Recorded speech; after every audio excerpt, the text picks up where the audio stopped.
Good morning, ladies and gentlemen. Good morning, distinguished speakers and guests who I will introduce in a minute. Good morning, those of you that are watching us on the webcast around the world.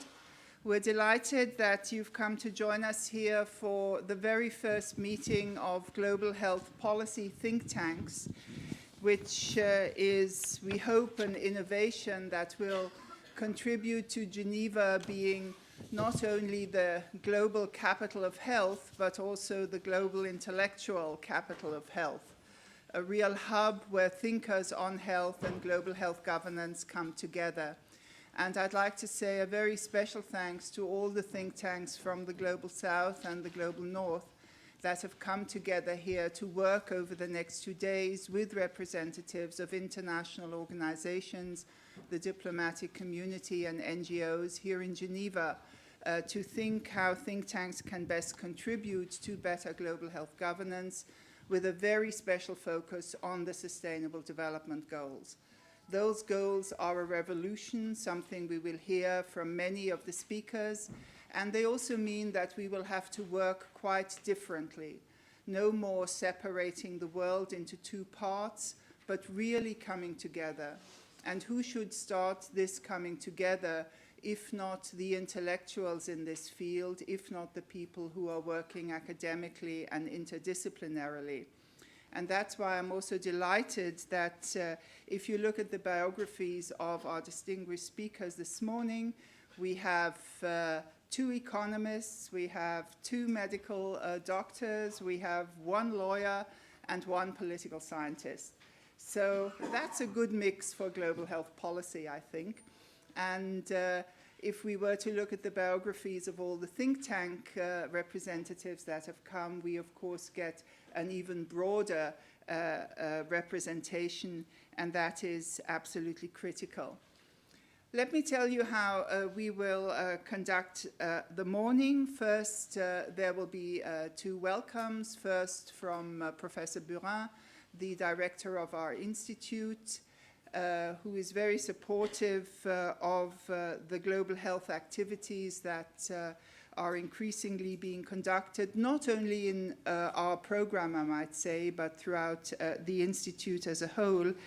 Then we will hear from the Director General of the Federal Office of Public Health and State Secretary for Health here in Switzerland, from Mr. Struppler. We have had tremendous support from the Swiss Federation to organize and host this meeting, and I already want to say a special thanks here. We wanted to reflect, as I said, the intersectorality of global health policy, and therefore we are delighted that we have 2 very senior representations of 2 organizations that have historically been here in Geneva for a long time. First, Dr. Margaret Chan, the Director General of the World Health Organization, and I'd like to say a very special thanks because it's an incredibly busy week at the WHO, and actually all representatives of the WHO country offices are in town today. So we must really be very grateful for her for making this time, and it gives us a signal how important the work of think tanks are to her, and I'm sure she will speak about that. We then have Mr. Yi with us, who is the Deputy Director General of the World Trade Organization, and many of the think tanks are concerned and analyze the interface between health and trade. There is long-standing cooperation, of course, also between these 2 organizations, and we are very, very happy that we will hear from both of them. After we have heard from the distinguished representatives, we will have a keynote from Professor Fukuda Pa, who will challenge us. She comes from the New School, and she will challenge us in relation to the SDGs, what is really at stake, what should we be concerned about, and this is also something we must take into our discussions together. After she has spoken, you can see the chairs here, we will ask the key speakers to come up here, and we thought it would be important that they can respond also to the challenges that Professor Fukuda-Pa has put. We have also asked Professor Francis Omazwa to join us. He is a very distinguished African leader in global health, runs one of the most important global health centers. And if you actually look at the title of his center, it also says Global Health and Social Transformation. And you will know that the challenge with the Sustainable Development Goals is a transformative approach. So, Francis, we are delighted that you have come to join us, and we hope that this opening session will be important, not just for us here who will continue our work in the think tanks meeting, but also to the broader global health community and beyond, I might say, here in Geneva. So it's my great pleasure first to ask Professor Burin to welcome you on behalf of the Institute. Please, Professor Burin.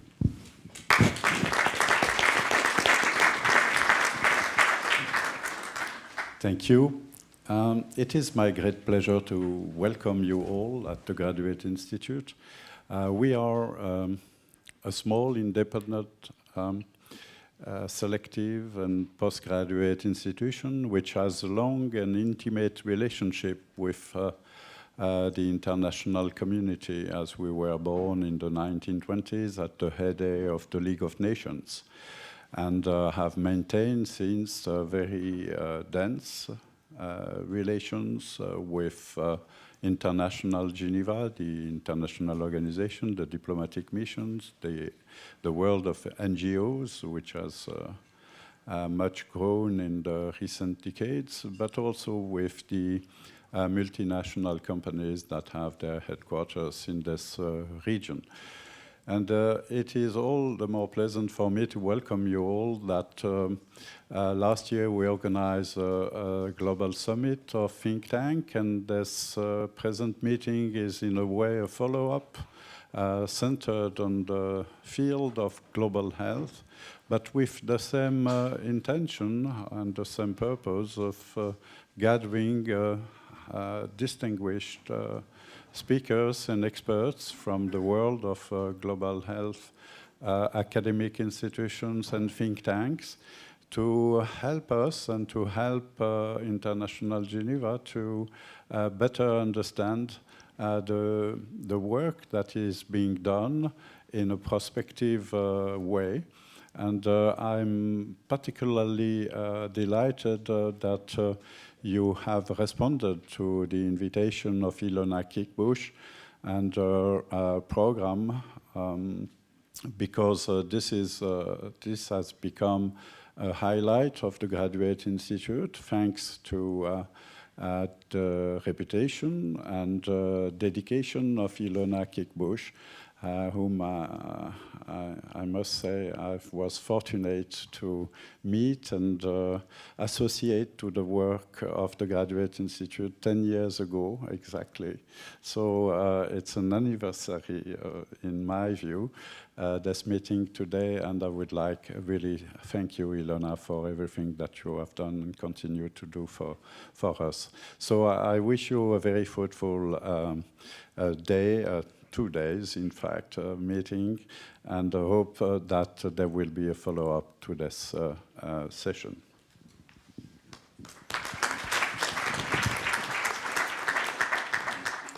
Thank you very much, Philippe. Thank you very much, Professor Burin, and thank you for the praise. I hadn't even counted the years, so I'll go back and check. It's now my great pleasure to ask Mr. Struppler to speak to us. As I said, he is the Director General of the Swiss Federal Office of Public Health and Secretary of State for Health here in Switzerland. I will not go through the bios of all our distinguished speakers and spend time on that. You have this little booklet that gives you all the details, and you can see what a wealth of experience and expertise they bring to our work. Please, Mr. Struppler.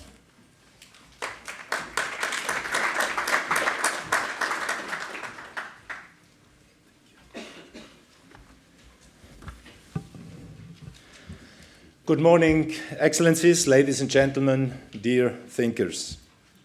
In my capacity of Director General of the Swiss Federal Office of Public Health, allow me to also bid you a warm welcome to Geneva. This city represents for the Swiss people the capital of peace, the UN headquarters in Europe.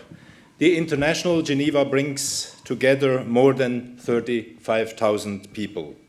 To draw a bold comparison, the International Geneva is like a Davos World Economic Forum on a daily basis. More importantly, Geneva is the place where global health actors meet and work together. For me personally, it's the capital of health.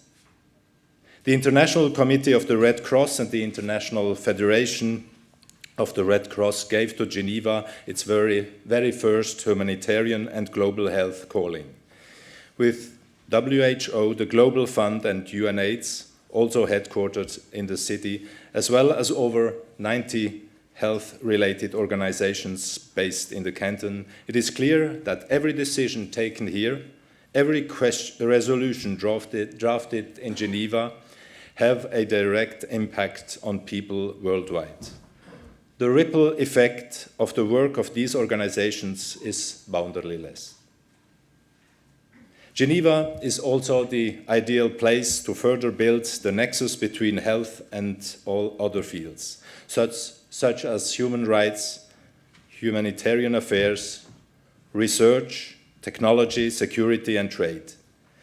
La Maison de la Paix plays a role in fostering conversations between all these sectors. Gatherings such as this global health think tank are welcomed opportunities to shape our future in health and take stock of the importance of developing health in all policies. Ladies and gentlemen, the title for our session, the SDGs and the game change in global health. Allow me to say a few words on the importance of the SDGs for Switzerland. The SDGs were adopted a few weeks ago following a 3-year process that was in its own way very unique. The 193 UN member states were not alone in putting this ambitious agenda into place. They were energetically supported by international civil society, the private sector, academia, specialists from the UN and the international finance institutions. Consultations were held in more than 100 countries around the world and more than 8 million people, the equivalent of the population living in Switzerland, took part in a survey giving them an opportunity to voice their needs and priorities. The 2030 Agenda for Sustainable Development is thus an agenda of the people, by the people, and hopefully for the people. Switzerland focused on 5 priorities fostering the SDGs, all of which have a direct or indirect influence on health and people's well-being. First, a goal on water that goes beyond access to drinking water and sanitary facilities, one that covers all aspects of sustainable water management. Second, an ambitious goal on gender equality, the promotion of women and corresponding measures. Third priority, an independent goal on peace and inclusive societies in order to promote the rule of law, access to justice, respect for human rights, as well as to fight violence and corruption. Fourth, a goal on healthcare that also addresses non-communicable diseases, sexual and reproductive health and rights, and strengthening healthcare systems. And last but not least, specific sub-goals on disaster risk reduction, the role of migrants and sustainable consumption and production. Regarding the health goal, Switzerland is convinced that health is a precondition for, an outcome of, as well as an indicator of all 3 dimensions of sustainable development. Sustainable development can only be achieved in the absence of a high prevalence of debilitating communicable and non-communicable diseases, and where populations can reach a state of physical, mental, and social well-being. This health goal contains new dimensions that goes beyond the ones mentioned in the Millennium Development Goals. More importantly, it takes into account the need for a multi-sectoral approach in responding to health challenges. We have a unique opportunity to engage differently and holistically. With all sectors represented here, Geneva is the ideal place where we can test our ideas, where you can test your ideas and implement this multi-sectoral approach. Ladies and gentlemen, we all know the 2030 Agenda for Sustainable Development is not a magic wand which will simply wish away all the problems of this world. However, I firmly believe that the agenda is an extremely promising approach to resolving many of the world's problems and enhancing our cooperation in global health in order to reach the ambitious health targets we all set. Whether the SDGs are a game change in global health depends entirely on all of us. As the saying goes, the proof of the pudding is in the eating. The key will be for all of us to implement these goals and not to leave them on the bookshelf. I am convinced that together we can set a great deal in motion and make big changes. The true challenge, though, is action.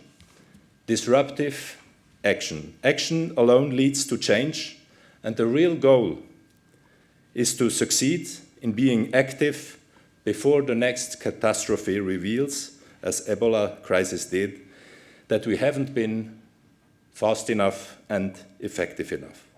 I thank you very much for your attention and hope that you have a productive 2 days. Thank you. Thank you very much, Mr. Struppler. Those of you that work on global health governance will also know that our three speakers represent the three spheres of global health governance. On the one hand, preparing for the global governance work at the national level. And Mr. Struppler has indicated how Switzerland took its decisions, its priorities in the SDGs. And I would also take the liberty here to say that Switzerland was also one of the first countries to develop an intersectoral global health strategy, bringing different sectors together to work together and to have this strategy also adopted by the government as a whole. We now move to that second sphere of governance in the global health domain, global health governance, the governance of health in health-dedicated institutions. And as I've already said, I'm absolutely delighted that Dr. Margaret Chan has joined us. And I'm sure, as she always does, she will challenge us what she would hope that we produce at this two-day meeting. Dr. Chan, the floor is yours. Thank you very much.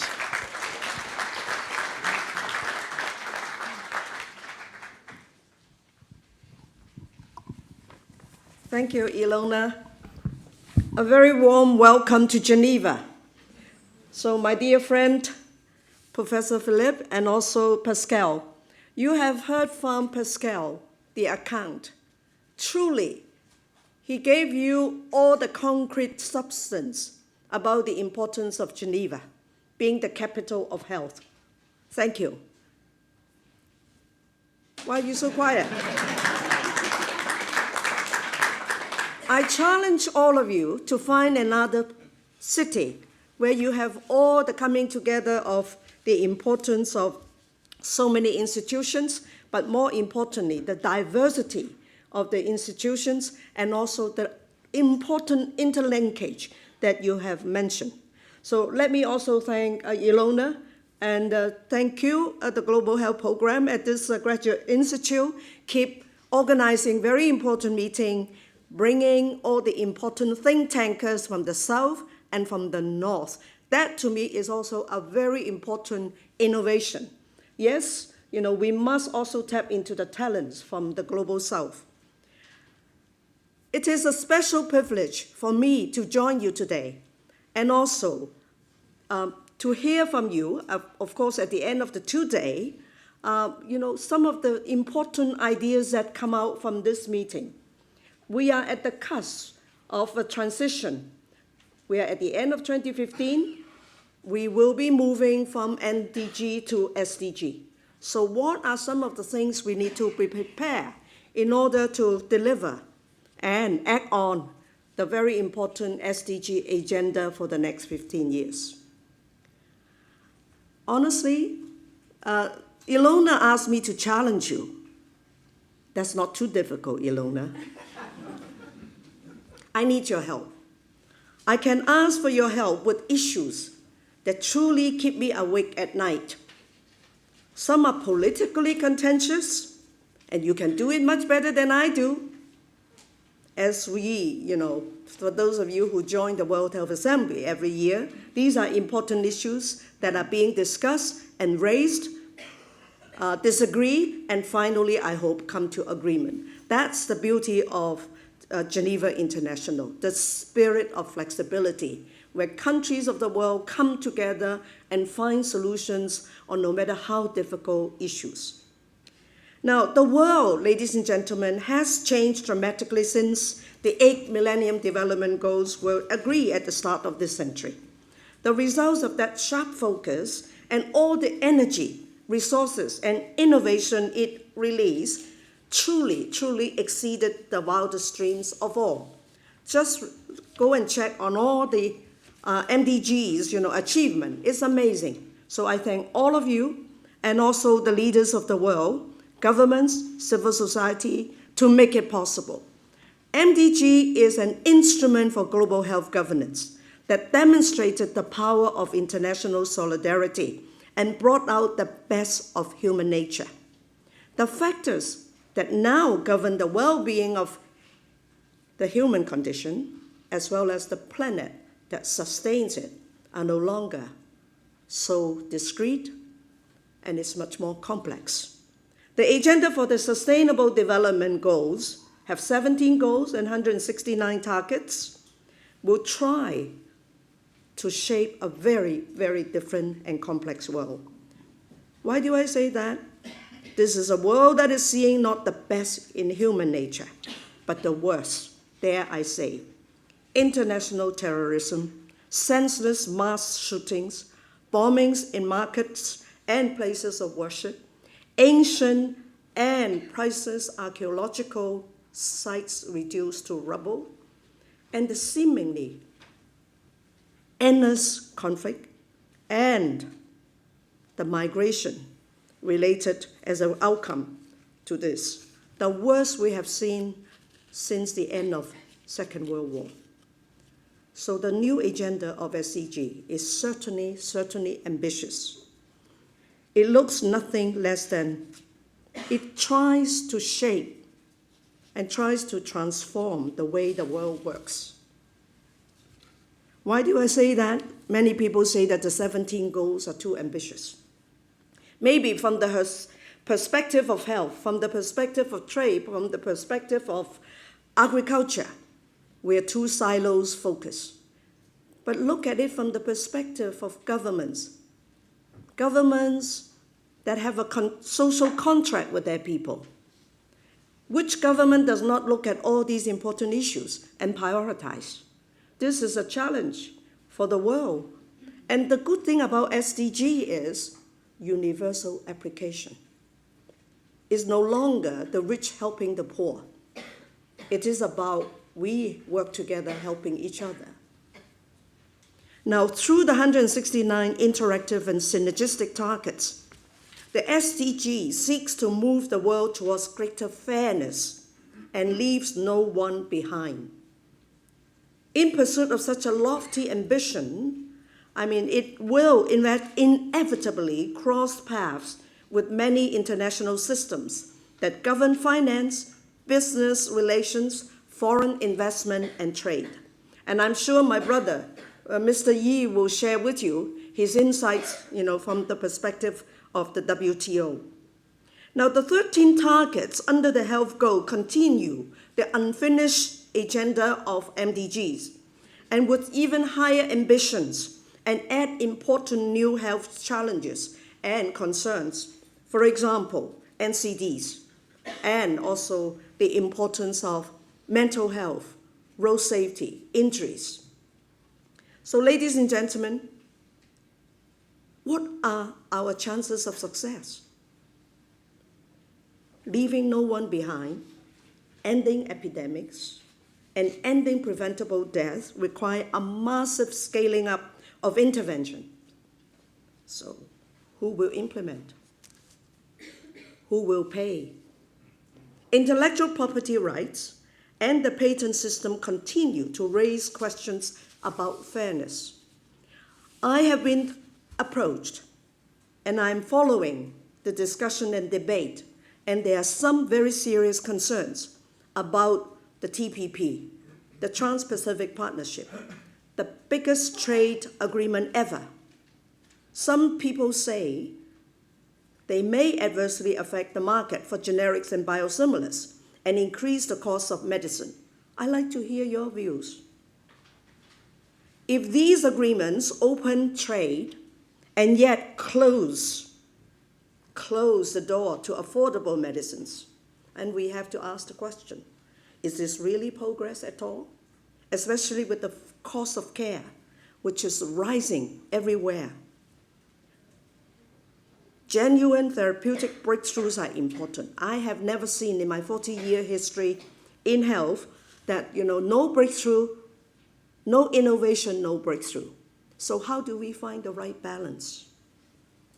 Some of the new innovation is, associated with astronomical rise in costs. Can you bear the cost of $1,000 for a pill to treat hepatitis C? This is one of the hot issues under discussion now. Even I was watching the media. The US Senate is having a committee, thank goodness, to look into the debate and the discussion. For the US Senate to take upon this issue, it means it's a big deal.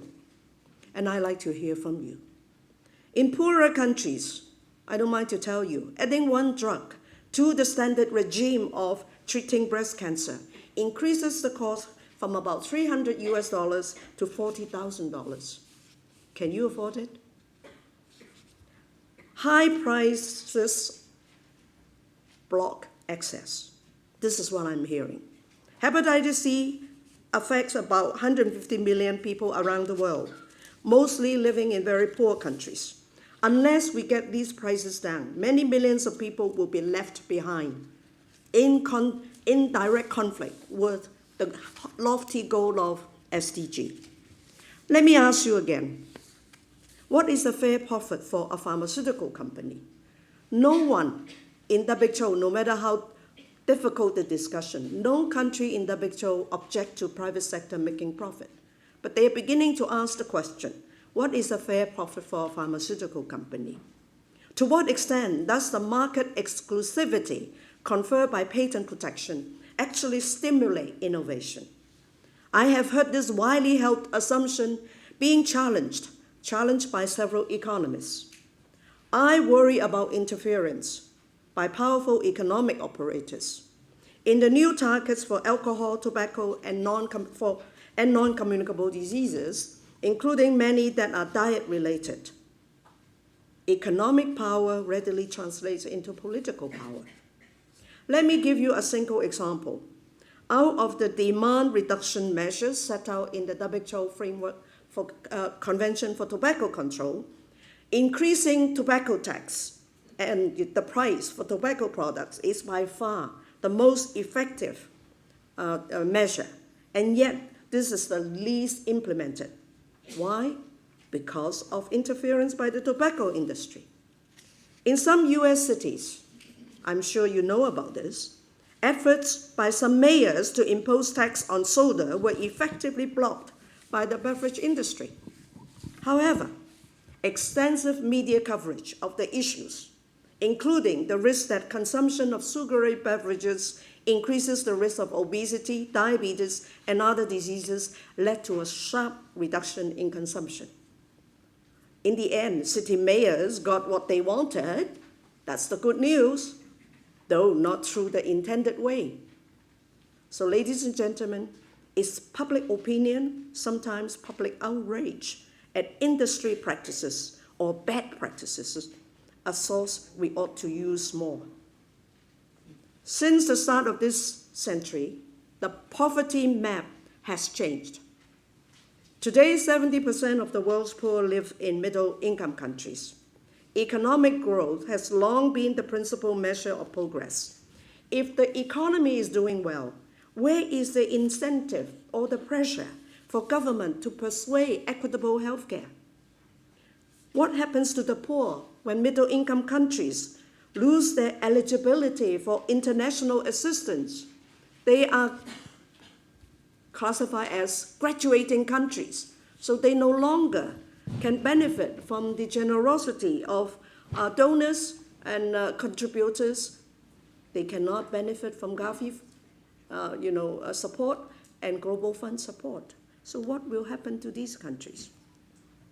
So ladies and gentlemen, what I am trying to say is the political and financial context in the new era are less promising than they were 15 years ago.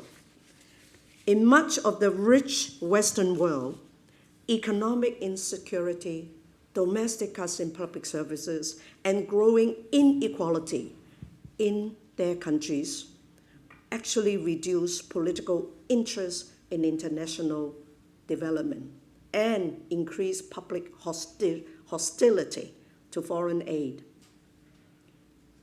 Only if governments in wealthy countries tackle inequality and insecurity at home will the political leaders then have the political space to pursue the spirit of solidarity that underpins the new agenda. Consensus is also growing that the SDG will not be primarily financed from aid budgets. Moving forward, countries are expected to make their tax systems more efficient and introduce measures to combat tax evasion and illicit tax flows. This makes a fundamental change in the patterns of health financing, where more of the burden is placed on domestic budgets. Let me conclude with one statistic. Worldwide, an estimated 2.7 billion, not million, 2.7 billion people live in countries with no safety net to cover healthcare costs. In such a situation, how can health work as a poverty reduction strategy, as one of the 17 SDGs, especially when low and middle income countries bear 80% of the costly burden of NCDs? This tells us something about the magnitude of the challenge in implementing SDGs. But we should not be discouraged. For me, the most encouraging prospect for better health is the inclusion of universal health coverage in the SDGs. UHC is the pro-poor health target that underpins all other targets in health goal number 3. And UHC is key to their achievement. Countries at any stage of development can implement people-centered, integrated health services based on primary health care to achieve UHC. Let me finish by giving you one example, Thailand. Thailand is a country that moved forward with UHC when they are not yet at the level of a middle-income country.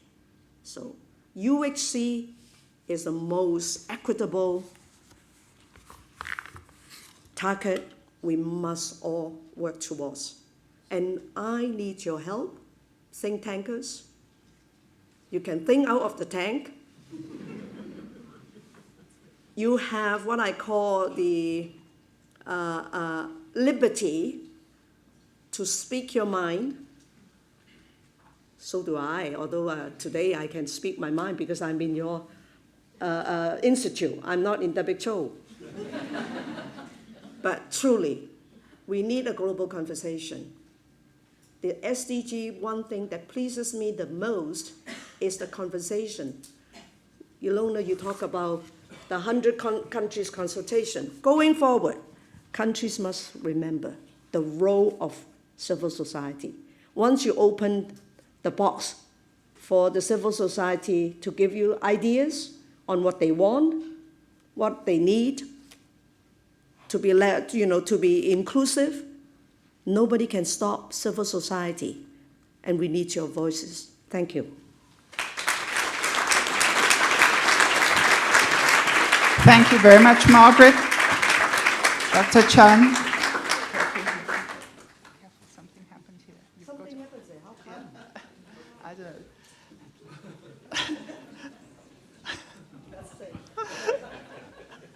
Something came out of the depths. We don't quite know what happened here. So welcome to those that joined us a bit later. So please move in and take your seats. I mentioned, first of all, thank you very much, Dr. Chan, for drawing our attention to the fact also how political the implementation of the Sustainable Development Goals is. This is not just, in quotes, a technocratic exercise.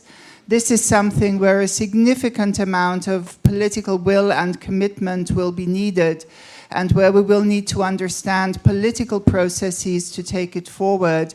And as Dr. Chan said, bring the different players to the table, and particularly the voice of civil society, and we hope also academia and think tanks.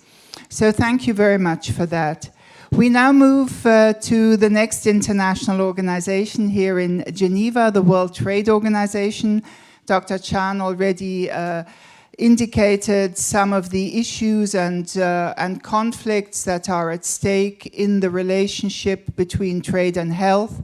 And those of you that are at our think tank meeting will know that also this is one of the areas that we have selected for our intersection meetings to discuss jointly, that interface. And I would like to say thank you also to Mr. Yi that we can come to the World Trade Organization tomorrow and discuss these issues with colleagues from WIPO, from the World Trade Organization and WHO, and take it forward.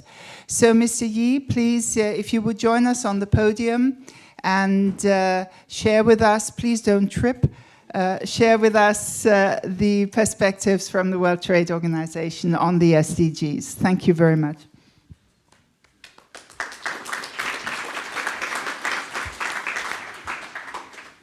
Thank you, and a very good morning to all. I thank Philip Bering, Director of the Graduate Institute, for his invitation to join this very timely meeting. The WTO enjoys valuable cooperation with the Institute's highly respected Global Health Program. Public health is rightly at the forefront of priorities for international cooperation. Several weeks ago, this work was given a new focus and a new impetus when world leaders adopted a new Sustainable Development Agenda for 2030. For the WTO, this means reflecting on how a multilateral trading system can contribute to the specific targets set under the Sustainable Development Goals. For example, Goal 3 on good health and well-being sets targets for research and development, as well as access to affordable essential medicines and vaccines, framing this in terms of the WTO's Doha Declaration on the TRIPS Agreement and public health.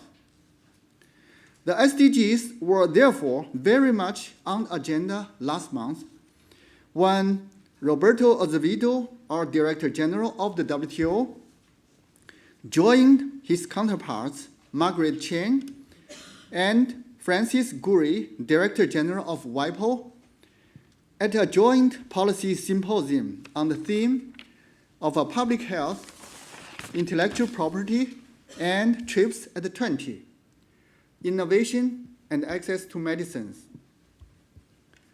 That symposium formed part of an ongoing program of trilateral cooperation on health-related access and innovation issues. This trilateral cooperation recognizes that we cannot face global public health challenges without policy dialogue and technical cooperation across the multilateral system. Under the theme of learning from the past, illuminating the future, the most recent trilateral symposium focused on how to build a more robust and inclusive information platform that is needed to support policy development. This points to the vital role of an analyst and researchers, such as those taking part today, in helping to build a clearer understanding of the links between health, trade, and intellectual property, and understanding how to apply diverse policy tools in new, practical ways to promote sustainable development. At a very general level, trade has historically served as a pathway out of poverty. Agenda 2030 emphasizes the contribution that trade and a rule-based, open, and equitable multilateral trading system can make to the achievement of the SDGs. For instance, Goal 8 calls for the increased support for the poorest countries to participate in global trade as a condition for sustained and inclusive economic growth. And Goal 17 calls for the conclusion of the negotiations on the WTO's Doha Development Agenda. Overall, trade can generate opportunities for growth and higher living standards. In turn, this helps combat poverty and reverse the health risks associated with poverty, including vulnerability to infectious diseases, infant mortality, and malnutrition. Moreover, trade can facilitate the spread of vital technologies and medicines across borders.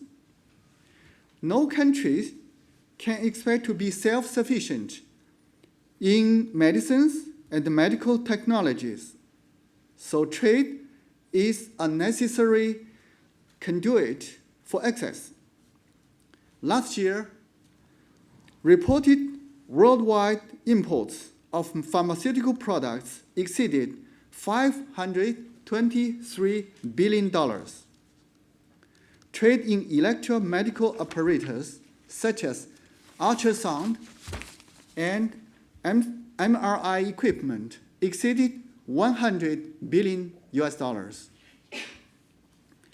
Facilitating these trade flows can therefore support public health outcomes.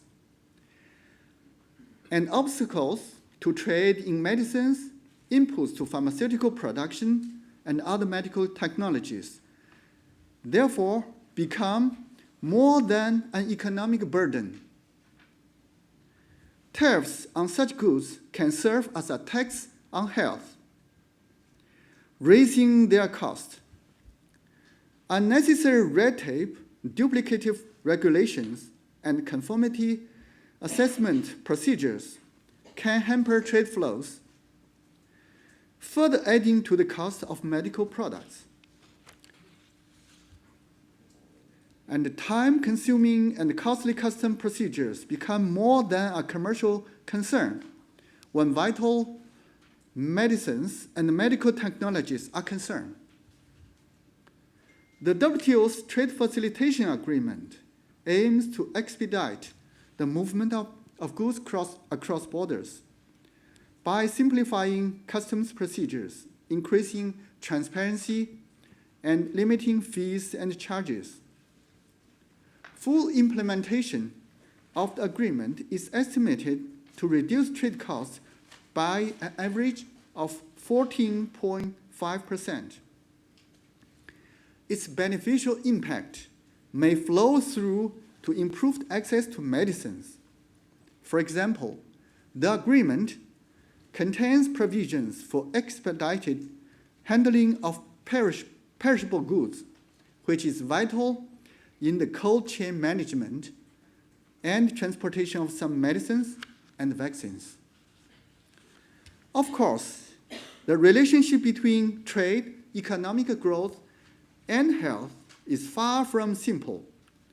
It is no help to oversimplify these complicated linkages. This is why careful empirical work is needed to ensure a clearer, more sophisticated, more holistic perspective. More open trade and indeed economic growth itself bring benefits, but they also bring risks that need to be properly managed. For example, as incomes rise and the threat of infectious diseases is contained, developing countries can experience an increasing burden of non-communicable diseases such as heart disease, diabetes, and cancer. It is therefore welcome to see the multilateral system paying increasing attention to the causes of these diseases and the ways of facilitating access to treatments. The intellectual property system has also been identified as a key factor in access and innovation for medical technologies. For the WTO, the Doha Declaration on TRIPS and Public Health, adopted by trade ministers in 2001, was both a landmark and a catalyst.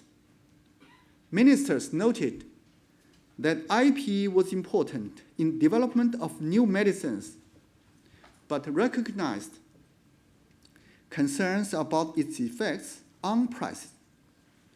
They agreed that TRIPS agreement had to be part of international and national action to address public health problems confronting the developing world.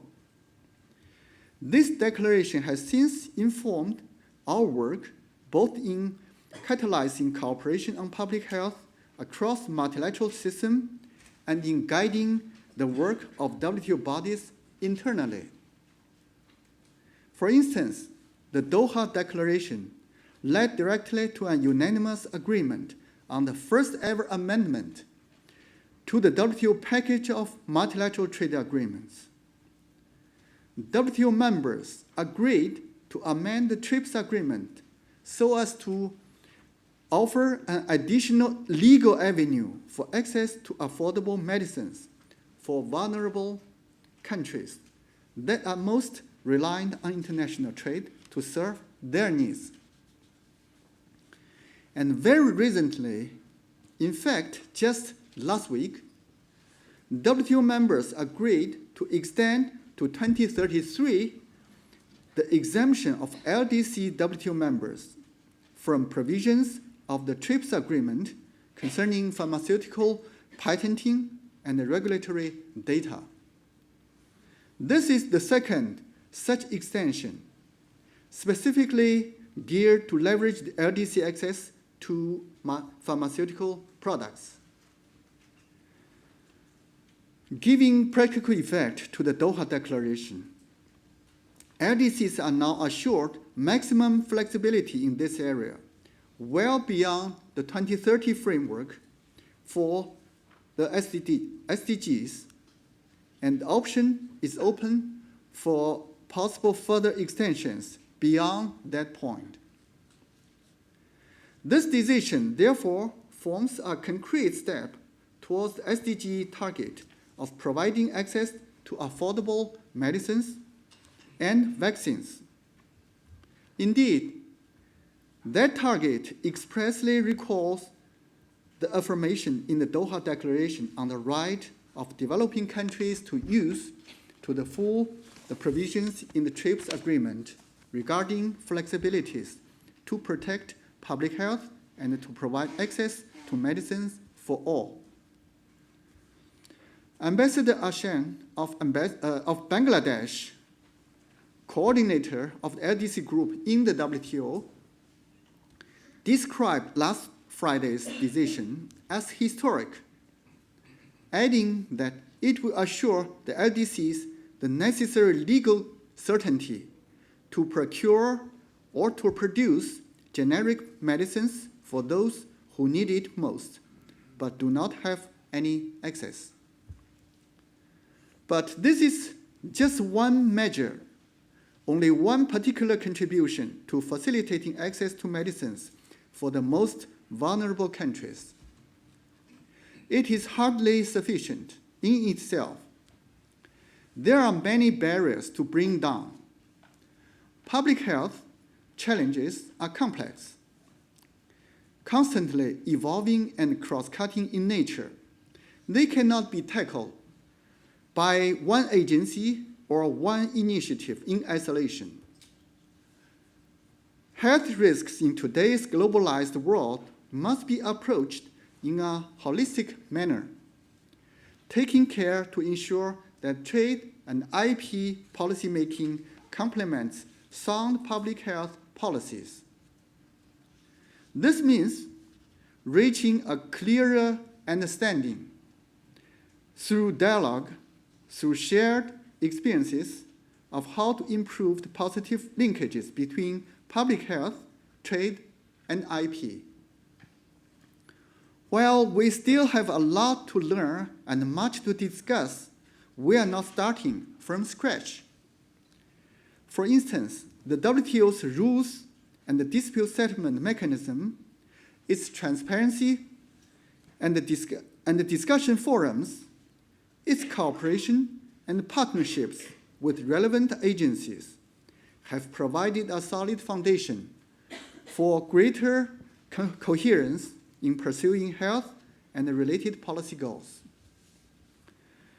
20 years' experience and policy guidance, such as the Doha Declaration, give us a clearer, more practical sense of how the international legal framework allows for policy and legislative measures in support of health. But many WTO members are continuing to develop and deploy new policy initiatives to address public health needs. To support this dynamic policymaking and to promote mutual learning, the international community needs to build a robust, inclusive, and accessible information base for policymakers. This will require cross-cutting interdisciplinary research, empirical analysis, and improved use and availability of data. Therefore, multilateral cooperation on public health with SDGs at the center sets the scene for today's program. Our hosts today have brought together a remarkable array of expertise, combining intellectual firepower with commitment to work towards shared goals. You are well placed to strengthen and enrich the information base for policymakers and to catalyze new thinking on how to tackle emerging public health challenges. I am confident that the discussions and breakout sessions today and tomorrow will spark new ideas and new collaborative partnerships supporting multilateral efforts to meet the challenges articulated in the 2030 Agenda. My best wishes for a stimulating and productive dialogue. You can be sure that your WTO colleagues are ready to listen, to learn, and to share ideas. I thank you.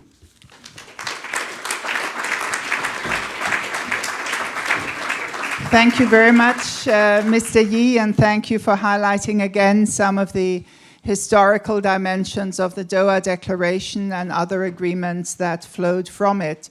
I think it was interesting to hear both from Dr. Chan and Mr. Yi the importance of access to medicines and how much the respective political work in the two organizations is focused on enabling the access to medicines for the poorest countries and the poorest people. But we also see that now the price of medicine is becoming a challenge in the developed world, and maybe quite new political alliances are going to emerge as we see those kind of developments move forward. We now have a keynote presentation by Professor Fukuda Pa, who comes to us from New York, from the New School. You will have seen that she has long-standing experience in human development and is particularly committed also to the analyses of human rights. This was very important to us to have this dimension here, because some of you might know that when the MDGs were revisited, there was a discussion that some principles of international solidarity and governance were not clearly enough in the focus, and that there has been an attempt in the SDGs to actually address some of those issues. So it will be interesting to hear from Professor Fukuda Pa to what extent the SDGs really are a course correction and how we move forward. Please take the floor.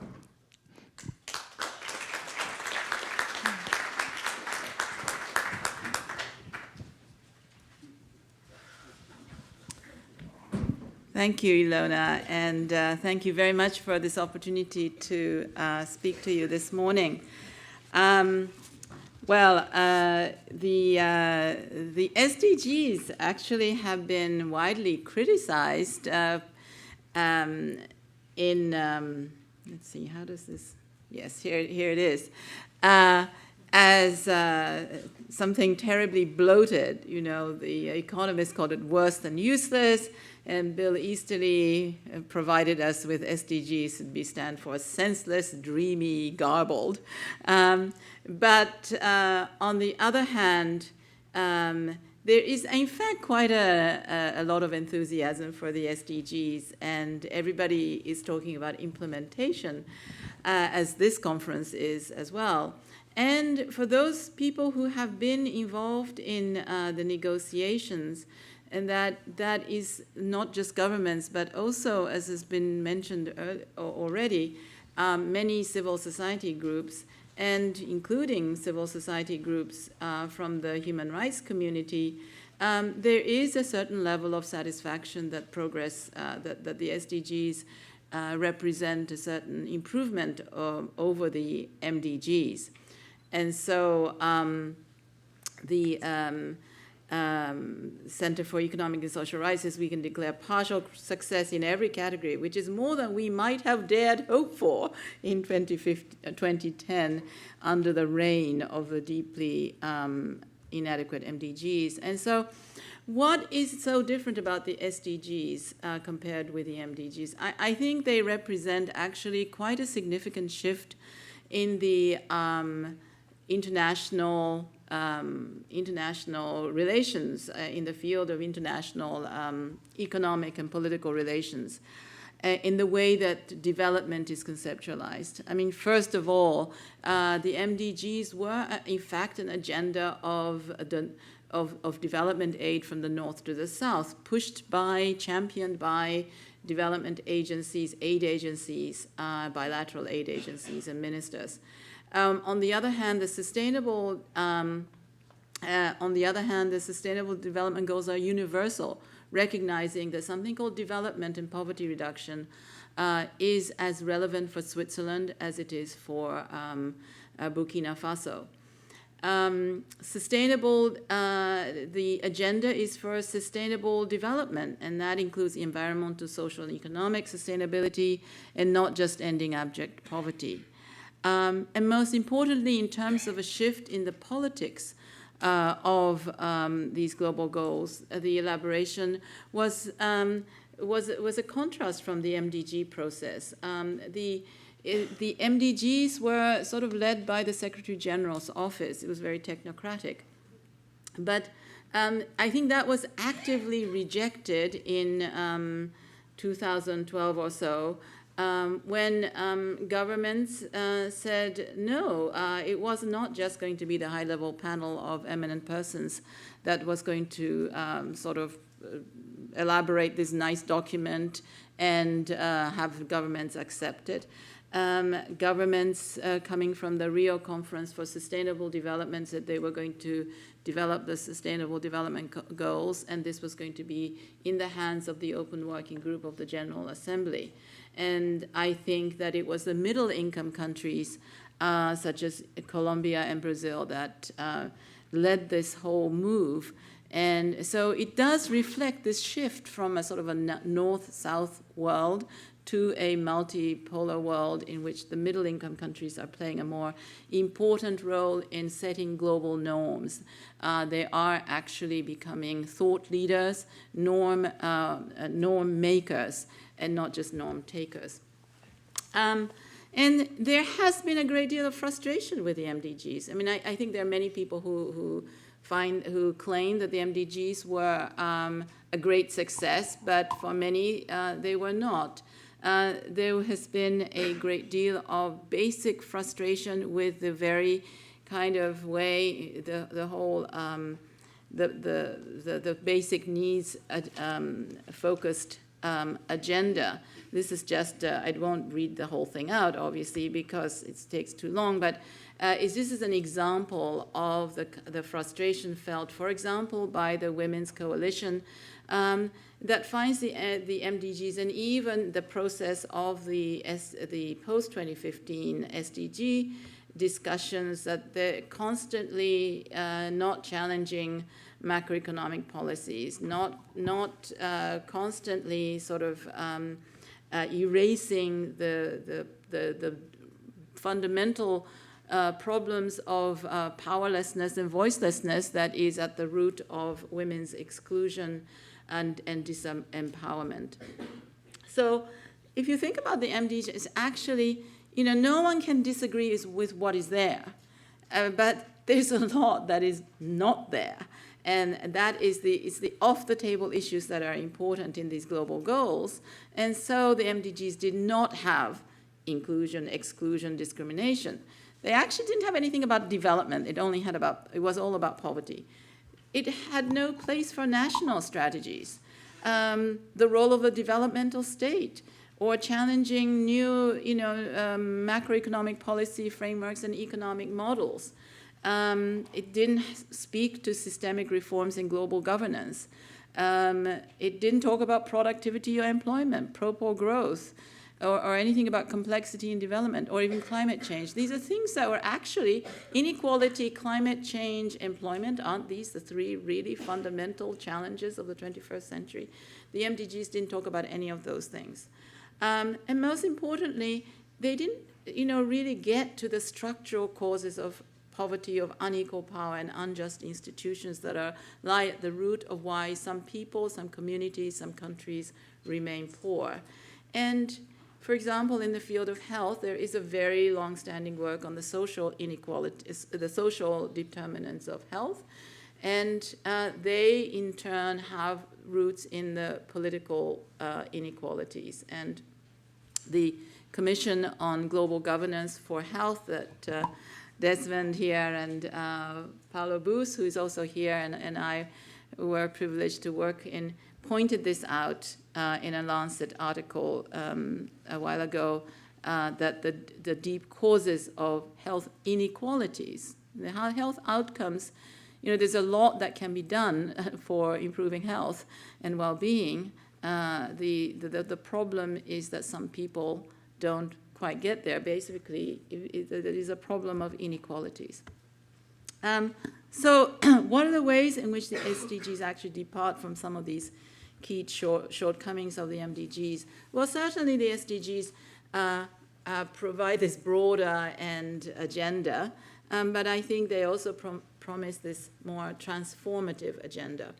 and everybody is looking for this transformative agenda, right? I mean, the title of the SDGs is the 2030 agenda is called a transformative agenda. So we've gone from 8 goals, 60 targets to a bloated 17 goals and 169 targets. But more importantly, the structure is different because they include both outcomes and means of implementation, not just outcomes. And the means of implementation are, again, very important because nobody can disagree with the outcomes, like put every child in school. But there is a lot of controversy about the means of implementation. And I think the fact that there is an agreement on certain important means of implementation is actually one of the important innovations in the SDGs. The emphasis has changed from reducing absolute poverty to this notion of inclusion, of leaving no one behind, as well as sustainability. And the goals include things like a goal for inequality, a goal for just institutions, that's goal 16. And there is stronger human rights language throughout the document, as the quote that I just showed would indicate. And they also recognize national contexts, that these goals are goals to be met at the global level, and there is recognition that national governments have to set their own priorities and set their own quantitative targets. And in fact, we have a departure from this what I think is misplaced faith in the MDG success and the virtues of simplicity. All kinds of commentary criticizing the SDGs focus on the fact that the MDGs were simple and successful, that they were brief. But in fact, simplicity is also reductionism. And the problem with the MDGs is they were much too narrow. And then in different ways, that meant that a lot of important things were left out. For example, sexual and reproductive rights were excluded. Only maternal mortality was there, and so forth. But more fundamentally, it kind of reduced the concept of development to meeting basic needs. And we have to remember that there's this kind of inherent reductionism in quantification, that it creates this narrative of target-driven agendas that favor short-term interventions that are like techno fixes. There was another very problematic thing, that you had these goals that were neglecting national contexts.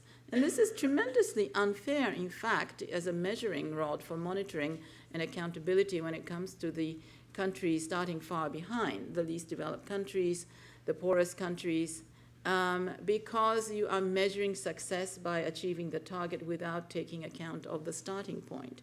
So if you start with an 80% poverty rate and you have to cut it to 40%, it's a much harder challenge than if you are a country starting with a 20% poverty rate, having to end up with 10% at the same time frame.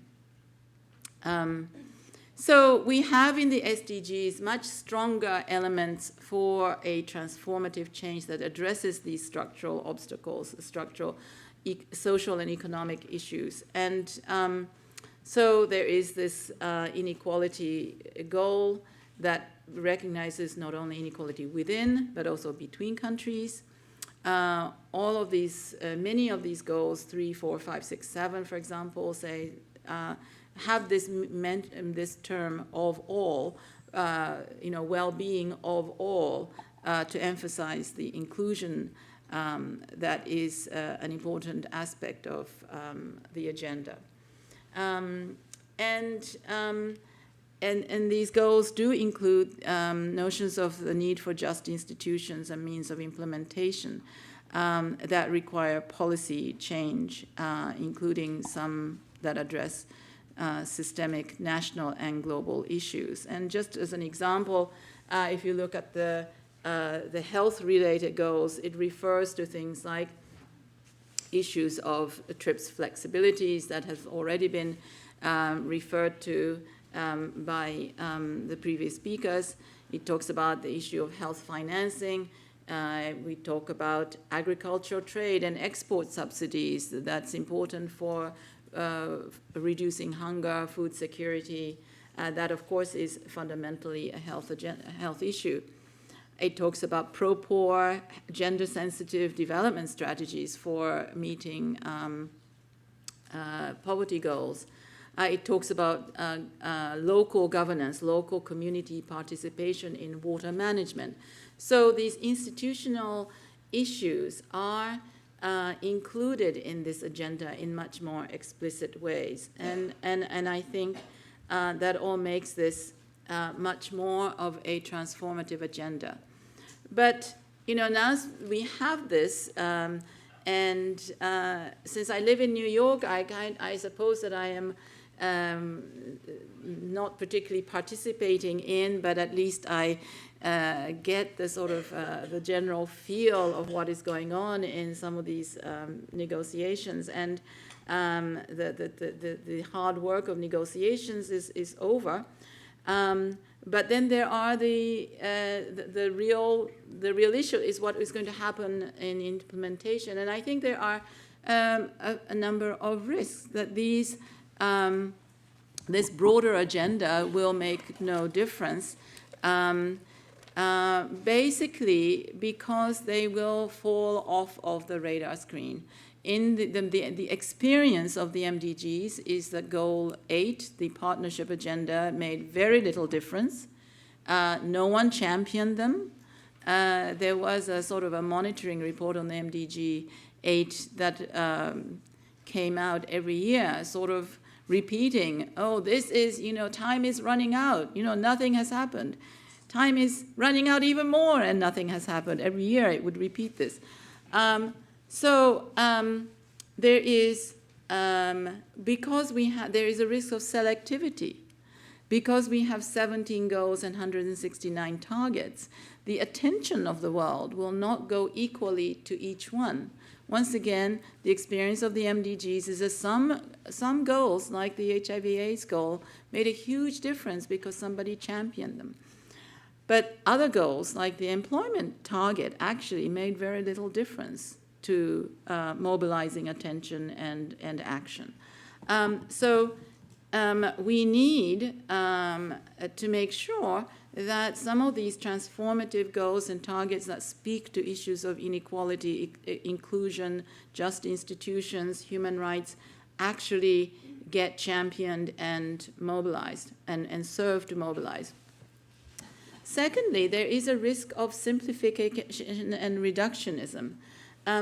You know, SDGs are kind of difficult to communicate because there are so many of them.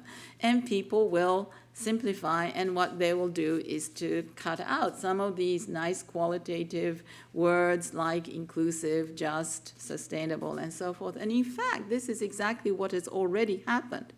There is something called global goals that has become a publicity machine for the SDGs. And instead of the United Nations Sustainable Development Goals, we have this thing called global goals. And they've shortened things. Like the goal 16 has become strong institutions. And words like just and inclusive have actually gone out of the title in this advertising presentation.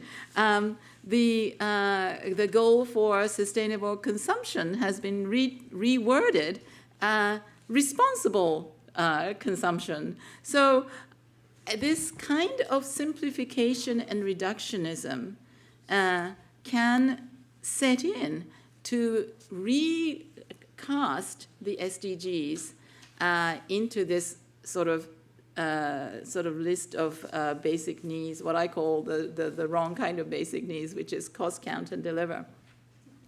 And finally, there is the risk of national adaptation becoming an open door, an escape hatch, an open door to a minimum set of agendas because of an inadequate political space for addressing the social and political determinants of health inequalities. So the real challenge for policy think tanks and research institutions, is to actually continue the work that has been going on in the elaboration by championing all those goals and targets that address structural issues that were fought for and that are there because of that advocacy. And particularly for the research institutions, I think to do more research on the politics of shifting health priorities and public priorities and shifting policy priorities to make sure that the unequal power structures that lead to unequal health outcomes are actually addressed during this implementation period. Thank you very much. Thank you.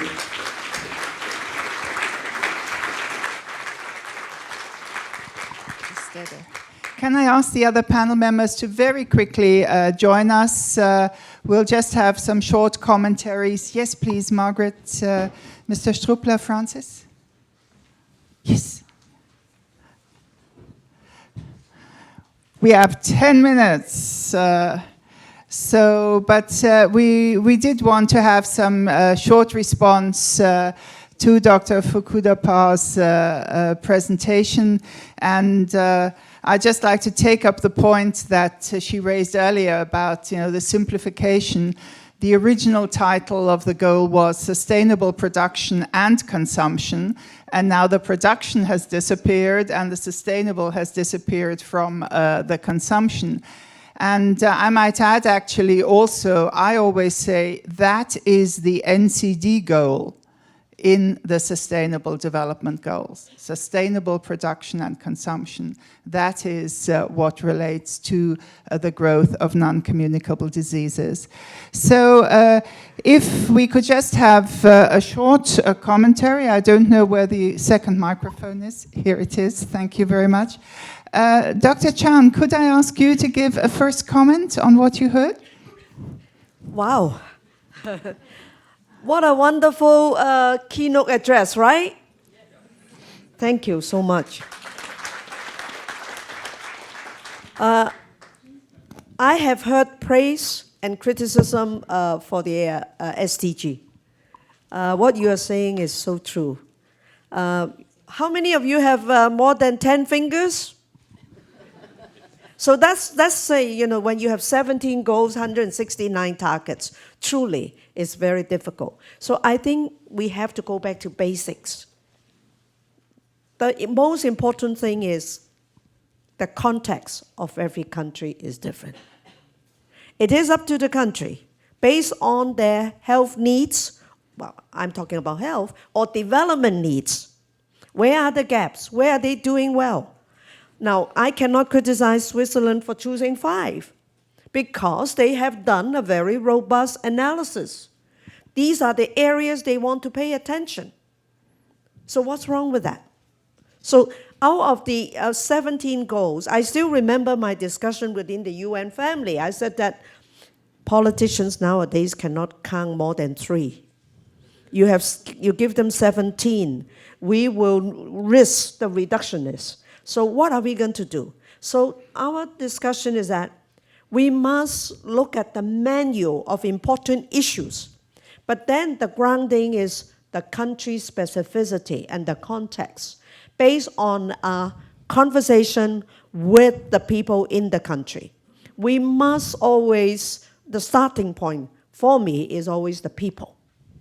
People in the government come to a conversation and determine their level of implementation, capability, what can they deliver over the course of 15 years. You don't have to, meet the target within 2-3 years. It's a progressive realization. Another point I just want to make is what I said earlier. Citizen governance. Civil society and citizens of the world will monitor their governments like nothing before.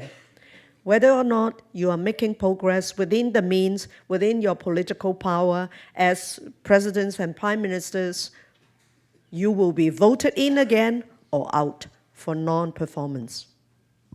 Thank you. Francis, just hold on to the microphone. Social transformation, that's the challenge of your think tank also. So what's your take on what Akiko has just presented to us? Well, she started off with The Economist, saying is it a useless, worse than useless. The Economist very recently, well, maybe 5 years ago or more, they first said Africa is hopeless. And later they turned around, Africa is rising. I hope that they will be writing like this about the SDGs. And next is the question of the length and the number and the complexity. My take is really that SDGs have been collaboratively developed. She forgot to mention that the president of the assembly, when the SDGs were being adopted, the person who hit the gong was an African. President was from my country, by the way, Uganda. So we feel that we own the SDGs more than we owned the MDGs. Now, while discussing the keynote, I would like to go back to, Margaret, your point when you spoke about bringing the best out of humanity. I'm glad that the SDGs have got an implementation, is it number what? 17? Now, the MDGs did not. But implementing the SDGs is really our challenge. It's the reason why we are here. It's the action that, Pascal, you talked about, by all of us. By all of us. But it is going to be the best in human nature, the good people, the people who work for the common good. Why are prices of some medicines so high? Do they really have to be so high? Probably the answer is no. Why did we go into the economic crisis of a few years ago? Is it those bonuses which are atrocious? A few people wanting to get rich beyond resources they can use? So we are going to succeed in implementing SDGs provided that we are creating a global movement, a global movement for social justice, where the common good is what we are all fighting for and not just for me and myself. I think that is going to be really the change maker. So before I close, let me just say something about Africa. I'm an old African. I've seen Africa very hopeful. I've seen Africa on our knees. But I'm seeing an Africa now which is a lot more hopeful than it has been for a long time. During the time when we were on our knees as beggars, something big happened. To those who were helping us and to ourselves. To us, let me start from the other side. To those who were helping us, say, oh, these poor people, let's give them this, they need that, they need that. And that affected us. we lost the can-do attitude, which I had seen growing up as a young doctor in Uganda. The Ugandans who took over from the British were very self-assured leaders, and we made a lot of progress. But during this other time, a mindset is now there.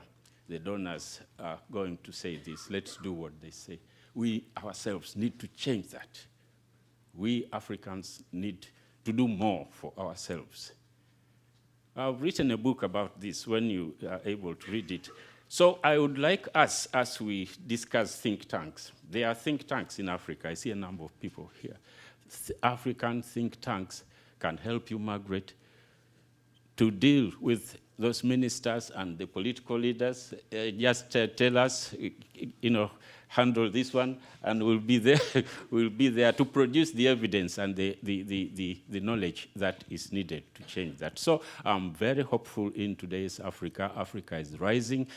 We want to be, as Africans, there was the time for the tigers, the Southeast Asians. We started the same level with them when we got our independence, but they ran forward and left us behind.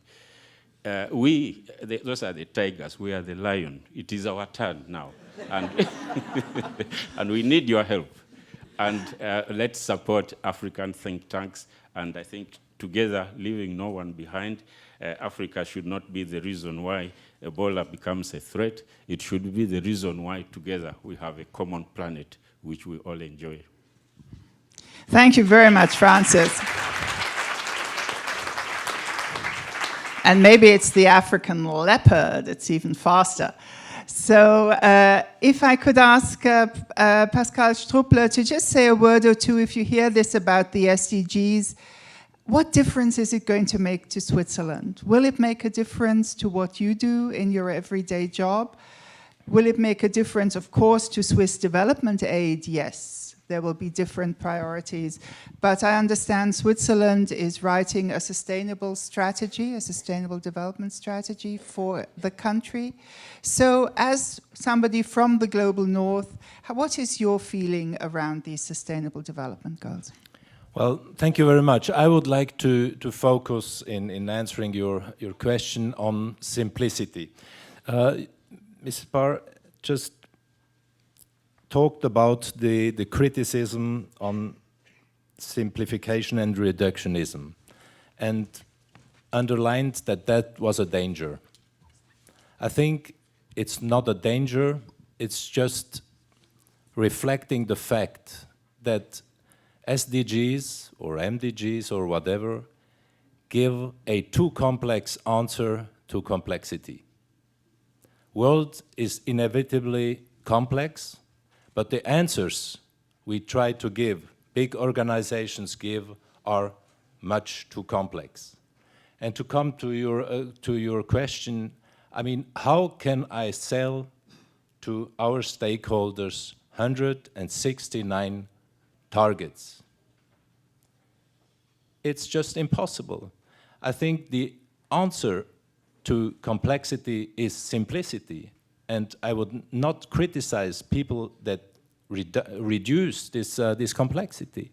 It's just a failure of, it's the inevitable failure, one has to say, of results of 190 countries trying to put together their most intelligent ideas. And we have tried, our government has tried to develop a health policy strategy.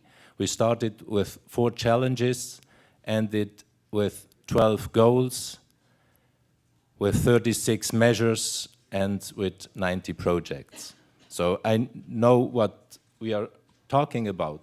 I think, and you think tankers, I think what you have to do is help these big societies of the world, 190 countries, to succeed in making things easier to understand. Because if it's made for people, people have to understand. If they don't understand, they will just jump to easier things and easier. Our newspaper are full of easy things, but these easy things just don't bring the world wider. So the question we have to ask is, are organizations, are these SDGs, MDGs, and whatever, just things that are too big to succeed, not too big to fail, but too big to succeed. So I would plead for more simplicity. It takes much more intelligence to make short sentences than to make big books. Thank you very much. And I think the message is simplicity is not simplification.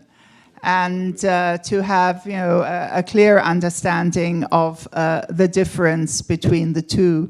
And Mr. Struppler has left us with a challenge to actually help with that work of translation and giving an understanding, I would say, of both things, of why the SDGs need to be complex, but why in translating them, we need to have certain foci and simplify it to make it actionable and manageable.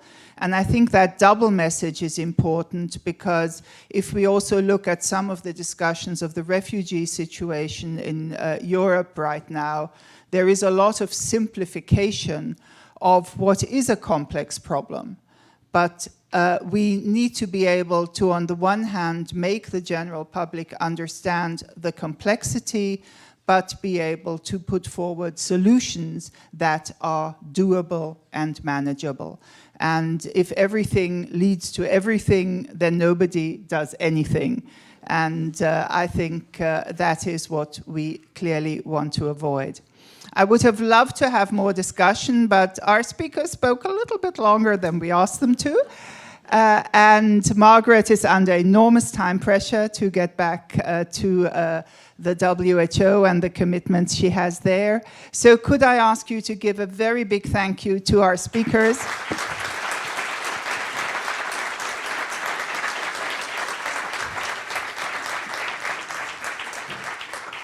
Thank you very much for coming, and if you want to come to our public event on Friday afternoon, please do. We'll then share with you the results of our two-day think tank meeting. Exercise. Vous m'avez donné